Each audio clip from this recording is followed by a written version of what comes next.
Hello there, Seraphim17 once again. This is my Bioshock Survivor difficulty, Brass Balls walkthrough, and this is Apollo Square. So it's been a little while since you've heard my voice, guys, and it's not been conversing with my girlfriend. We're back in Bioshock. I am pushing forward towards the end of the game, and it is steadily approaching. I've currently got the Insect Swarm on, Insect Swarm number 3. It's not through choice, it's because at the moment, as you can notice, as I'm struggling to get out of this this car thing, because the game will not let me out for some reason, and everything's kicking off.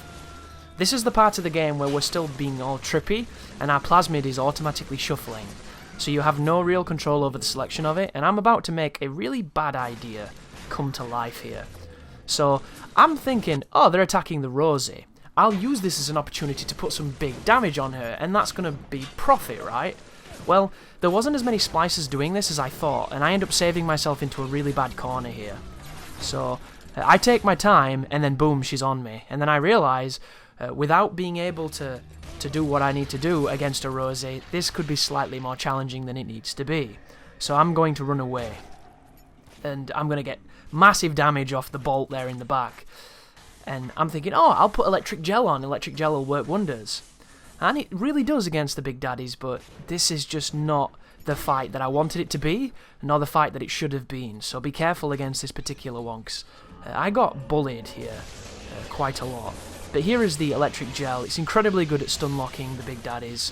The only issue is the moment you go to... Well, did you see that then? She had weird recovery and weird iframes.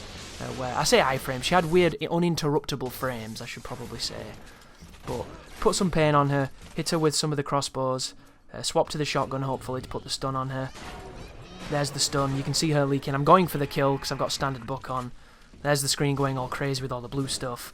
And I think one more shot should put her down. Yeah, that was ugly. That was a really ugly Big Daddy fight. And at this point, we really should be doing better. So that's 100% me, that, guys. Learn from my mistakes. Have a much cleaner fight than that. Or don't even initiate, because at this point, I don't have anything worth buying with Adam. I'm kind of doing it out of habit more than anything else. It's interesting too, isn't it, where the game kind of promotes Adam as this resource king. It's the red gold of Rapture, isn't it? It's the saffron that everybody wants because of how great it is when it comes to trying to sell it, and its immense value. But on this run, I really didn't feel like Adam was this resource that was worth killing for, that was worth sacrificing the young girls for. I don't know. Back when I used to play the game, there was always something I was moving towards, but I think a lot of that probably involved upgrading my life. And the life upgrades are not the most expensive of choices, but it still adds up. And incrementally over the game, you probably spend a couple hundred Adam on them alone, and I think now that I've decided not to use them, and because they're not a priority, I just don't feel like there's anything for my money to really be used on. And this brings me up to a new issue with the game that I felt as I was playing through this difficulty, which was this a sense of like a diminished return on the Adam. And obviously this is something that's always existed, but I've just not noticed it, or I've not come across it in the way I'd played before.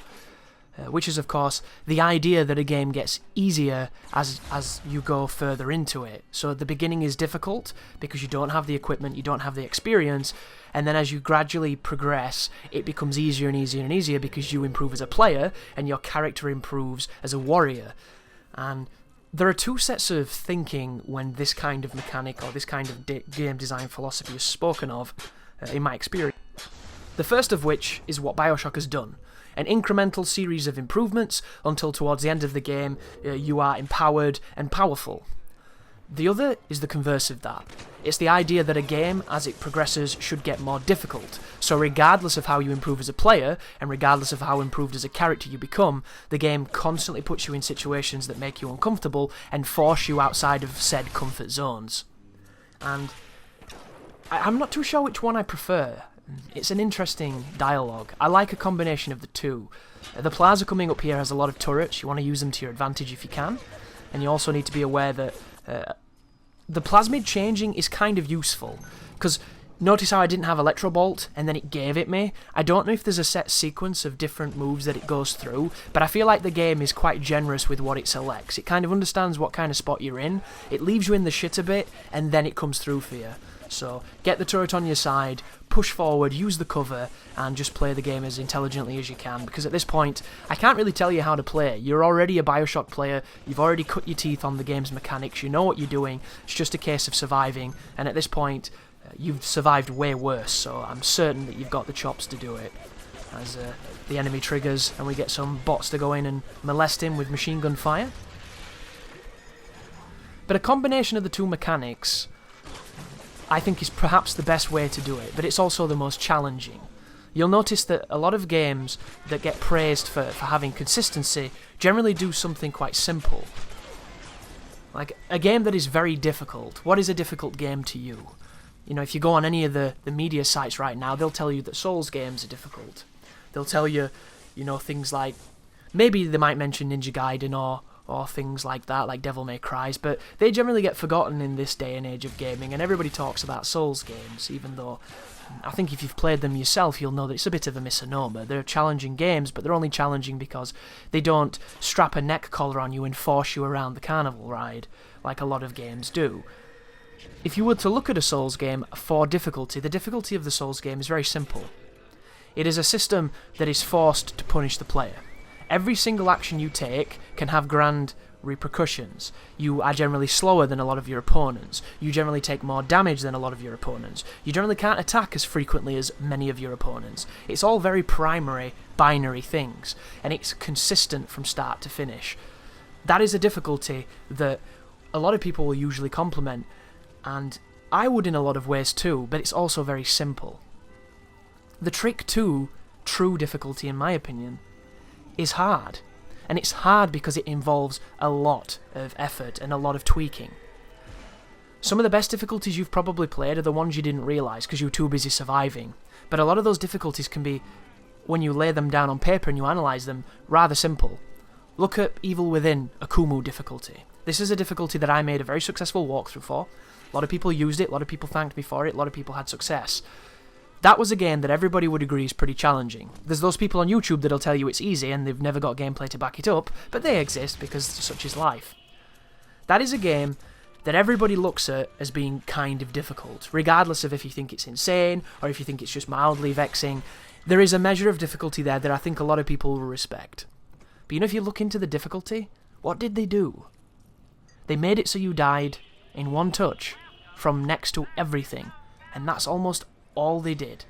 You could argue that the resources were more limited, there was less ammunition, you could argue that the AI was more aggressive, you could argue that they had more HP, you could argue that they were a bit more alert, you could argue a lot of micro changes, but all of those changes, if they exist, because some of them might not, it's been a while since I played that game, I'm by no means an expert, all of those changes were apparent on the difficulty before that.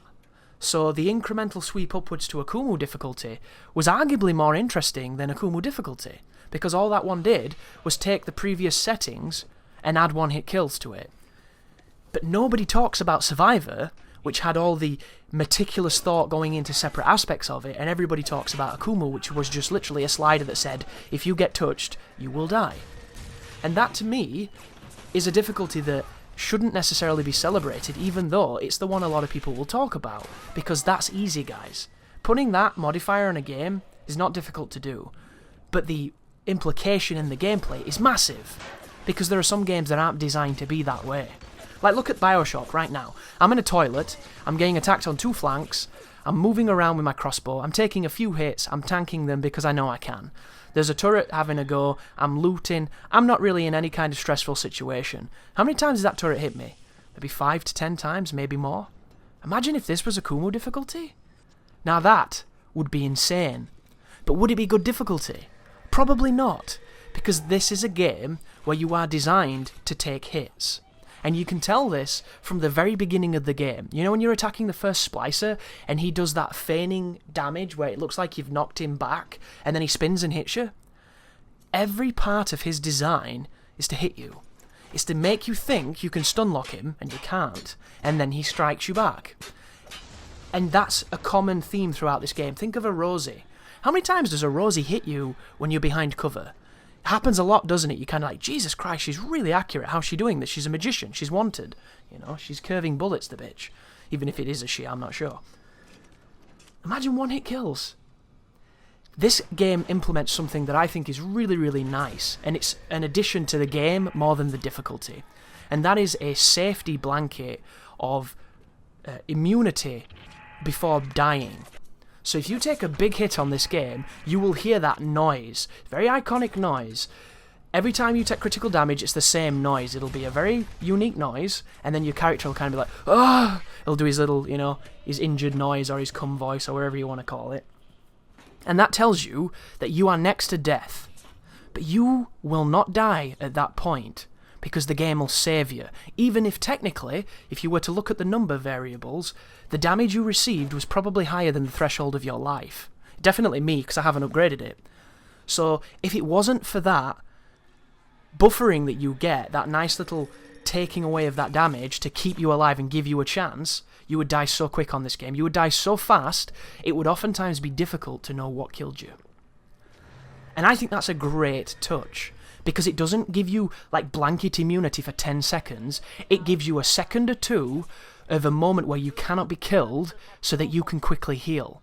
And it does this to make the game feel fair, and it's a conscious choice to negate aspects of difficulty. Think about what we just spoke about, Dark Souls. Think about Evil Within. Did those games do that? They didn't. And you would look at those games as being more difficult. So it brings you back to that central question, doesn't it? Which is a dialogue that I'll probably be having for the rest of my life if I enjoy video games and I enjoy analysing them, which I certainly do at the moment. Which is better and which is harder? Because I can see arguments for both. The fact that you don't have that safety net makes the game objectively more difficult, because you don't get saved. It is essentially saving you in that instance. As we take out that leadhead splicer with a propane tank and we get to pick up a physical tonic. So feel free to kit your guy out as much as you can. Do you know what I'm going to miss the most about no more Bioshocks, if there are none? Is just how much they could evolve the tonics and the plasmid systems, because I think there is a wealth of complexity there that could be up with things like Diablo and Baldur's Gate, and insert a game where there was a lot of passives that you could use to make those kind of crazy builds that complemented themselves. I love the idea of making a build that nobody thought of that destroys things. And it's got like a really goofy hook. Like the more damage you take, the more something powers up, and you know things along those natures, and the more this works, and then this doubles. Like any kind of passive that makes you do some kind of arbitrary thing, but it gives you double on your other passives, and then you could have a passive that stacks on that and doubles it again, and just this very unique way of playing that enables you to just become either a DPS monster or completely unkillable. A lot of people say that they do that on Witcher 3, with Adrenaline, where you have all those abilities complementing each other, and as long as you've got attacks, as long as you're attacking the enemies and you're building Adrenaline, you are nigh unkillable, even on Deathmarch. And then you'll have those players who talk about using all the tonics and the bombs and stuff, where they're so juiced off their gills on Witcher potions and tonics that they just cannot be put down either. And just this fluidity and flexibility in those kind of games, in a game where the combat is really rewarding and fun and unique, that to me is just, it's the ideal thing we're looking for. It's the golden ratio of gaming. Oh, be careful of this room, guys. There's a lot of people in it. They seem to be laying on the floor occasionally and running through with Tommy guns. We've got turrets, we've got all kinds of chaos happening, but once again, you are so prepared for this, I don't think you need my help. And if you do need it, the video is going to show you exactly what I'm doing. I'm using a combination of freezing with the gel gun, and then I'm executing people with the crossbow. The only downside of that particular strategy is that you're not able to loot the bodies when you kill them. But I'm not worried about ammo. I've got plenty of ammo, and I'm not really worried about dying, because, we've made it, folks. We've got to the point where we're quite comfortable in the game. But going back on what I said, I would make an argument that the way Bioshock handles that safety net feature, that safeguard against those cheap deaths, is a more rewarding and a more tasteful design of difficulty than the way certain other games do it. And I would also argue that I don't think that those games, even though objectively they are more difficult if you write it on paper and you look at it without bias, I don't think that that is the best way of doing difficulty. And I don't think that it has to be that way and that severe and that strict for somebody to go, this is challenging. I don't think you need that. But I think the other systems coming together to get to that point have to be designed in such a strong way that it's okay that you don't die immediately, and that safeguard doesn't overpower everything else. Because if it did, then I wouldn't be able to have that argument, I wouldn't be able to put forward that opinion with any real credibility, because it wouldn't be true. And a lot of games try certain things to incorporate difficulty, and Call of Duty Infinite Warfare is doing something really interesting this year. And you might be going, what, that YOLO difficulty? That sounds like dog shit. And I'm like, exactly, brother, fuck that. What is this infatuation with turning modern video games that are like 5 to 10 hours long into arcade games that were 5 to 10 minutes long? Like, this is not fucking Ikaruga. You can't beat it in 20 minutes. What is this whole if you die game over nonsense that we seem to be infatuated with? And that's what the traditional difficulty is moving towards now. People seem to think this idea of Iron Man challenges is all-encompassingly difficult, and it's not. It's just for those people who like to speedrun, probably, who reset games a million times for slight mistakes. That's essentially who they're marketing that to, because who the fuck plays those difficulties outside of achievements and actual challenge? You know, the kind of guy who just likes to do the hardest difficulty? Other than him, who's a very small percentage, and the achievement people and trophy people, who are also not that big of a percentage, aside from those fellas, nobody's touching them difficulties. So I just don't get who they're for.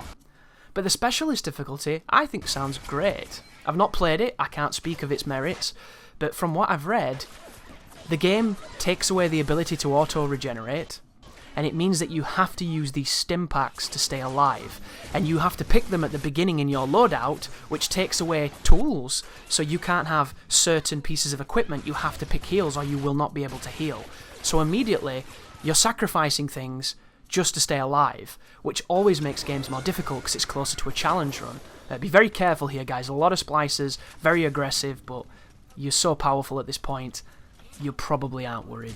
You shouldn't be, anyway. Telekinesis is still overpowered, but I wanted to give it a bit of a break, because we couldn't use it directly, so let's use the guns for a while. So you have this injection to keep you alive. I don't know if it's limited. I don't know how quickly it heals. I don't know how powerful it is. But additionally, you take limb damage, and the limb damage that you take affects gameplay. So they've mentioned that you have to wear helmets to stop headshots from being fatal, and if your helmet breaks, you have to replace it, or you will be vulnerable to being instantly killed.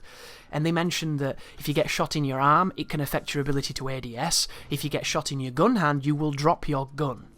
So there is all these really interesting, crazy features that they're adding that, for all I know, could be absolutely horrible and miserable and the worst things in the world.